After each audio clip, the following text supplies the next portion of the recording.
Vamos a hablar ahora con un abogado, pero de otra disciplina completamente diferente, constitucional, que ha sido por lo demás miembro y presidente del Tribunal Constitucional. Estoy hablando sobre el doctor Ernesto Blume, cuya presencia acá agradecemos mucho. Señor Blume, gracias por la invitación. Queremos hablar con usted, como es natural, sobre esta decisión tomada por el Tribunal Constitucional, que no se ha publicado todavía, creo que están a la espera de un voto de minoría, que en todo caso ha negado el recurso que presentaban sus patrocinados, es decir, que se declare anticonstitucional una ley.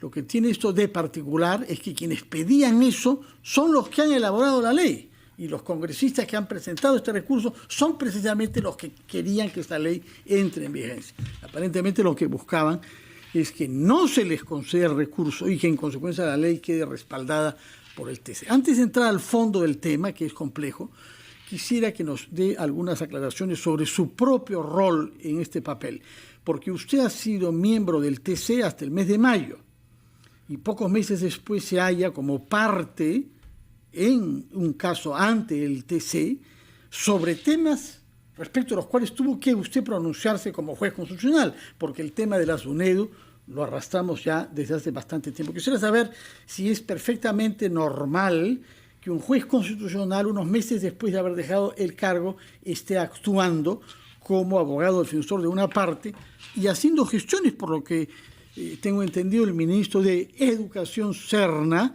ex ministro de Educación, afirmó que lo había visitado usted y que le había ofrecido defenderlo a él gratuitamente si es que se acomodaba con lo que ustedes pretendían jurídicamente. Se dice que usted asistió acompañado justamente por sus patrocinados, que es la rectora de la San Marcos, doctora Gerí, y el congresista Esdras Medina. Quisiera saber si esto es cierto y que nos explique si hay precedentes de este comportamiento entre jueces constitucionales. Cómo no, con todo gusto. Le agradezco la pregunta porque me permite aclarar, y creo que aclarando llegamos a la verdad. Por supuesto, sin duda. En primer lugar, un magistrado cuando cesa recupera su plena libertad de ejercicio profesional. No hay impedimento que uno asuma causas de diversa naturaleza y que defienda ante el propio tribunal. Y en el caso particular en el que he intervenido, yo lo he hecho como abogado ad honorem del Congreso de la República para defender la ley cuestionada. Es decir, esta ley que ha sido publicada en el Diario Oficial del Peruano el día 21 de julio del año 2022, que es la ley 31.520 y que es ley de la República y que de acuerdo al artículo 109 de la Constitución debe cumplirse, sobre todo por parte de los organismos salvo públicos. Que hay un amparo que se presentó y bueno, que ese es un tema o sea, no debe cumplirse porque hay un amparo. Ese es un tema que vamos a conversar con todo detalle. Entonces, no hay impedimento para que un ex magistrado defienda en un caso determinado. Ahora, yo no he intervenido antes en este caso, he intervenido en otro proceso constitucional que se planteó contra la ley universitaria 30.220, en donde hice un voto singular y sostuve que esa ley era una ley que adolecía de inconstitucionalidad, básicamente porque violaba el artículo 18 de la Constitución. Que nos guste o no nos guste, dice literalmente que cada universidad es autónoma en su régimen normativo de gobierno, académico, administrativo y económico. Y esa autonomía proclamada por el legislador constituyente, que es fruto de toda una lucha estudiantil de muchas décadas, conforme lo señala Enrique Bernales en un artículo brillante escrito hace algunos años, no está pintada en la pared. Y lo que se hizo en la ley universitaria fue violar la autonomía e imponer una institución como la SUNEDU. Ahora, usted sabe que esa afirmación suya ha sido contradicha por el tribunal del que usted era parte. Hay una sentencia en donde se excluye que haya violación de la autonomía. De manera que su opinión personal es mi opinión personal, sí, y ejercida en el marco del derecho a la crítica de las resoluciones judiciales que consagra el artículo 139 de la Constitución aplicable extensivamente al Tribunal Constitucional. Entonces, lo que yo estoy diciendo es algo totalmente legítimo como peruano y como abogado. Quiero hacer saber que es una opinión, minoritaria es una opinión contra minoritaria. Una sentencia del TC. Sí, es una opinión minoritaria, es cierto. pero yo en mi voto dije mi verdad y la sigo sosteniendo y he sido totalmente coherente con esa posición. Ahora bien, ¿qué es lo que ha pasado en este caso? Que la SUNEDU ha sido manejada totalmente por el Poder Ejecutivo y lo quiero demostrar, porque de acuerdo a la ley 30.220, el superintendente del Consejo Directivo de la SUNEDU es elegido por el Poder Ejecutivo a propuesta del ministro de Educación. Ahí no hay concurso, ese es un cargo a dedo. Uno del Consejo Directivo. Luego tiene usted otro de CONCITEC, que viene también del Poder Ejecutivo, de la PCM. Un momentito, quisiera terminar con su venia. Y luego tiene 5 seleccionados mediante concurso por un comité nombrado por el ministro de Educación. 2 que vienen de las universidades públicas, 1 de las privadas y 2 personalidades. ¿Quiénes han integrado los comités de selección de miembros de la SUNEDU? Voy a ir desde el año 2017 hasta el año 2022. Año 2017, Francisco Sagasti, Cintia Han y Walter Estrada. 2018, Francisco Sagasti, Cintia Han y Walter Estrada. 2018, los mismos, Sagasti, Han y Estrada. 2019, Sagasti, Barrantes y Walter Estrada. Y 2022, Barrantes, Estrada y Velázquez. Ya no interviene Sagasti. Porque ya fue presidente. Porque ya fue presidente. Pero antes no era presidente y no pertenecía al Poder Ejecutivo. Un comité de básicamente representantes de un partido político. Pero que no existía en esa época, señor Blum, usted lo sabe muy bien. Perdón. Entonces, aquí ha habido una preponderancia en la conformación y manejo de la SUNEDU del Poder Ejecutivo. Y eso es una intromisión en la autonomía universitaria. Pero que no se traduce en los miembros de la comisión de selección. Eso, bueno, a ver, pero hay que decirlo. Eso tenemos que ver. No se traduce porque usted está mencionando a quien era presidente de la República y obviamente cabeza del Poder Ejecutivo, pero en ese momento no era presidente de la República. Pues yo he mencionado que en ese momento no era. Por eso, no se traduce lo que usted está diciendo acerca del Poder Ejecutivo en la comisión de selección. No, se traduce porque si vemos quién elige al superintendente, de dónde viene el representante de CONCITEC y cómo se originan los cinco representantes, todos vienen de un comité manejado y nombrado por el ministro de Educación. Esos miembros del comité de selección los nombra el ministro de Educación. Es decir, la SUNEDU ha estado manejada por el Poder Ejecutivo y manipulada por el Poder Ejecutivo y ha tenido sojuzgada a las universidades. Permítame, por favor, dice la nueva ley? Un instante para ir a una pausa y no tema usted que retomaremos nuestra entrevista en el punto exacto en que le está dejando. Correcto, le agradezco infinitamente. No, al revés. Gracias por acompañarnos durante esta pausa, que es una obligación de nuestro oficio y que nos permite escuchar a los anunciantes de RPP. Retomamos nuestra conversación con el ex presidente del Tribunal Constitucional y abogado constitucionalista Ernesto Blume. Con el constitucionalista Ernesto Blume, que debía leernos un pasaje de la ley que amparara la posición que está defendiendo. Sí. Y después quisiera que nos comente algo sobre esta visita que realizó el ministro de Educación. No, con todo gusto. Miren, en mi intervención anterior demostré que la conformación de la SUNEDU de acuerdo a la ley 30.220 significaba un manejo casi total del Poder Ejecutivo sobre las universidades. ¿Cómo casi total? Uno es designado por el Ejecutivo. Superintendente, CONCITEC y los 5 seleccionados por un comité nombrado por el ministro de Educación y que fue conformado siempre casi por las mismas personas. Y la mayoría de ellas ligadas a un partido político. Pero en fin, ahora vamos a lo segundo, que me dijeron que me iban a dar oportunidad. Sí. Les agradezco mucho. Ahora, ¿cómo es la SUNEDU? Tiene siempre 7 representantes. 2 representan a las universidades públicas. No significa que llevan la voz en las universidades públicas de tal o cual, sino elegidos entre todas las universidades. 1 a las privadas. Luego 1 del CONCITEC, Consejo Nacional de Ciencia y Tecnología. 1 de CINEACE, Sistema de Acreditación de la Calidad. Un representante del Ministerio de Educación y 1 del Consejo Nacional de Decanos. ¿Dónde está la mayoría de las universidades? Entonces, no es cierto lo que se está diciendo. Pero nadie dice que haya mayoría de universidades. Esta conformación es más autónoma que la anterior porque no está maniatada ni supeditada al Poder Ejecutivo. Y quiero decirles algo que no lo digo yo. Pero es lo mismo con CITEC, CINEACE y ¿quién más de parte elegido por el Ejecutivo? Superintendente mismo, ¿no? No, es en la anterior. El actual. Actualmente, entre ellos, entre los miembros ya elegidos de la SUNEDU, eligen al representante. ¿Ya? Ahora, ¿qué ha ocurrido con la SUNEDU?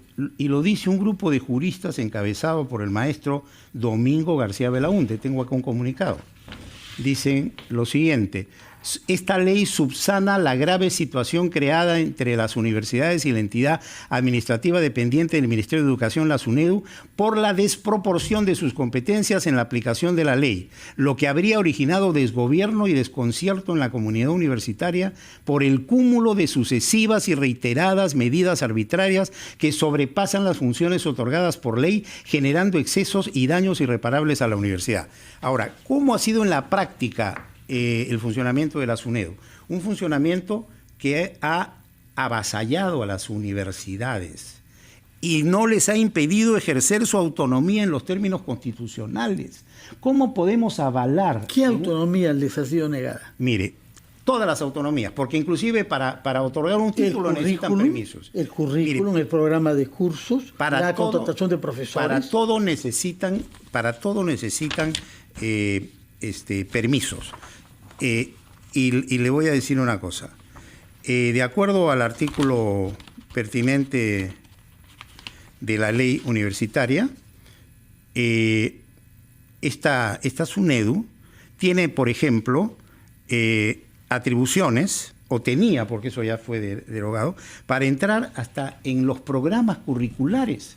Es decir, una universidad que tiene autonomía normativa, académica, económica, administrativa, de gobierno, tiene que consultarle a la SUNEDU si incluye en su programación de cursos tal curso y cuál es el contenido del curso. Bueno, o sea, se ha llegado a ese extremo. Hemos comprendido, como el tiempo corre, su punto de vista general sobre la SUNEDU y sobre la autonomía universitaria. Pero ahora queremos saber qué es lo que ha pasado con la decisión tomada por el TC. Le explico. Porque acá hay una paradoja que quisiera que nos explique.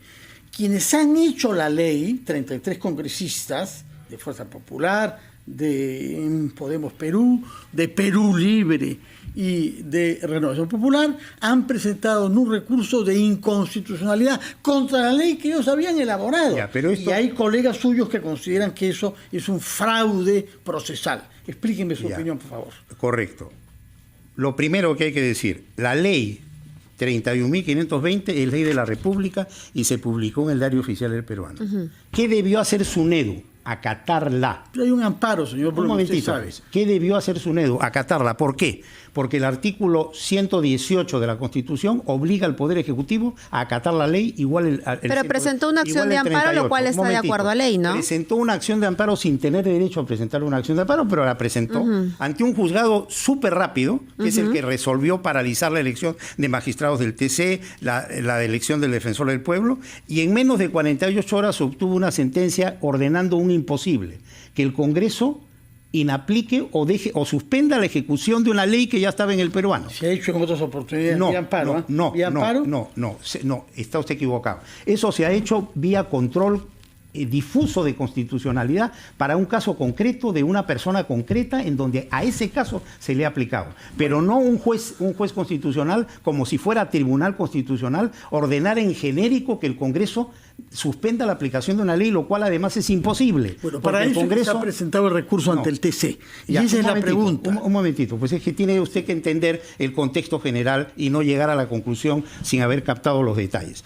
Entonces, la SUNEDU desacata la ley y recurre a ello, para ello, mejor dicho, recurre al planteamiento de una acción de amparo que tramita súper rápido y en donde saca una medida de ejecución anticipada, porque la sentencia se apela y todavía no se resuelve en el superior, que dice: Congreso, detén la aplicación de la ley, lo cual es imposible porque el Congreso dicta la ley y para detener la aplicación de su propia ley tendría pues que dictar otra ley. Pero no puede, bajo qué argumento constitucional, decir ahora se inaplica. El único que puede decir ya no se aplica la ley en genérico es el Tribunal Constitucional. Sin embargo, obtiene ese mandato que a mi juicio es un mandato contrario a la ley. Y los argumentos que utiliza la SUNEDU, un grupo de congresistas, para aclarar la situación, porque obviamente SUNEDU estaba desacatando la ley y dirigiéndose en base a ese mandato de primera instancia a todos los rectores, tratando de dividirlos y de crear un caos a nivel de las universidades, un grupo de congresistas decide plantear una demanda de inconstitucionalidad recogiendo los argumentos que SUNEDU plantea en el amparo, recogiéndolos literalmente para que el tribunal determine si esos argumentos son válidos o no. Es decir, deseando que diga que no son válidos. Y el tribunal, no, esa es una especulación suya. No, pero está usted diciendo que han usado los argumentos de aquellos que los combaten la SUNEDU. Para que el tribunal decida si esos argumentos son válidos o no. Y el tribunal ha decidido que esos argumentos no son válidos. ¿Usted asesoró a este grupo de congresistas que presentó la acción de inconstitucionalidad? ¿Le parece un buen precedente? Mire, me parece un buen precedente el hecho que el tribunal haya declarado que esta ley es constitucional. Pero ¿le parece a usted, y con esa declaración, le parece que este grupo de congresistas que aprobó la ley luego vaya y presente una acción de inconstitucionalidad sobre la misma ley que aprobaron? Pero vaya usted a la fundamentación de por qué lo hacen. Si la SUNEDU desacata una ley, se va al Poder Judicial, obtiene un mandato prevaricador con argumentos en los cuales sostiene precisamente que esta ley es inconstitucional, entonces los congresistas dicen, bueno, si hay esa argumentación, que sea el tribunal el que decida. Y le dicen al tribunal en su demanda, en tal proceso se está cuestionando esta ley por estas razones y queremos que usted nos diga si hay razón o no, y el tribunal le dice no tienen razón. Muy bien, hemos comprendido eso. Un punto queda pendiente de lo que dijo el ministro de Educación sobre usted. Quisiera saber si es verdad que usted le ofreció defenderlo legalmente gratis, si es que él se inclinaba ante su posición. No es exactamente así. Yo acompañé a un grupo de rectoras a una reunión con el señor ministro, a quien respeto mucho. Y el exministro, ¿no? Al exministro se le explicó que él no debía seguir desacatando la ley, porque la ley era clara y que podía incurrir en responsabilidad. Entonces él en un momento dice, bueno, ¿y qué ocurre si yo incumplo el mandato legal y me hacen un problema? Entonces le dije, no se preocupe. Y coloquialmente, en un diálogo coloquial, yo dije, no se preocupe, yo lo defiendo gratis. Y me ratifico en eso, lo defiendo gratis. Eso no es ningún pecado. Pero es ofrecerle prebendas. ¿Por qué? A un funcionario público. No, es que darle servicio profesional gratis si es que él adopta la posición que usted quiere. No es si la que yo quiero. Pero la que usted defiende. O sea, si adopta una decisión en el sentido correcto y él tiene temor, entonces le dije, no tienes por qué. Y le dije eso en el mejor de los sentidos. Eso es casi como ofrecerle dinero. No creo. Porque lo hace gratis. No creo porque pero fue una cosa coloquial y jocosa, básicamente. Bueno, en todo caso, lo que él dijo no era nada jocoso. No, lo que él dijo es, yo rechacé ese ofrecimiento. No es verdad. No quiero que me defiendan, sino quiero actuar de acuerdo a la ley. Y por eso no hizo lo que usted quería. No, y al contrario, no tomó la decisión que iba a tomar. Detuvo esa decisión. Y más bien sacó esto en un sentido negativo, porque no fue como él lo planteó. Eso es todo. Bueno, señor Blume, muchas gracias. Yo actué de buena fe, simplemente tratando de defender el Estado constitucional y que las leyes se acaten en la República. Señor Blume, muchas gracias por haber estado acá, por habernos hablado con mucha sinceridad, por habernos contado parte de los detalles de toda esta batalla que hay en torno a la SUNEDU, y estoy seguro que estamos de acuerdo en lo fundamental, que queremos tener jóvenes formados con criterio de excelencia y calidad. Yo tengo casi 50 años de profesor y he formado toda la vida a miles de estudiantes. Es lo que yo quiero. Pero no nos dejemos llevar por versiones tergiversadas. No, de acuerdo, pero tampoco dejemos de ver que respecto de la universidad que hemos tenido usted y yo, que es la misma, que es la católica, han aparecido otras que engañan a los estudiantes. Frente a las cuales hay que actuar con el rigor de la ley y detener eso. Y nunca lo he avalado. Y eso requiere una SUNEDU con verdaderos poderes. Así es, pero no manipulada desde el Poder Ejecutivo, sino autónoma. Algunos puntos tenemos en común en todos los que creemos que nuestros jóvenes merecen una formación universitaria. Mis miles de alumnos dan testimonio de mi formación. Muchísimas gracias por su presencia. Nos ha contestado los temas de fondo jurídicos y algunos temas también de los procedimientos que han habido, que son complejos. Ha tratado usted de explicarnos. Muchas gracias, señor Blume. Que tenga buenos días. Gracias a usted. Así es, 9:02. Volvemos.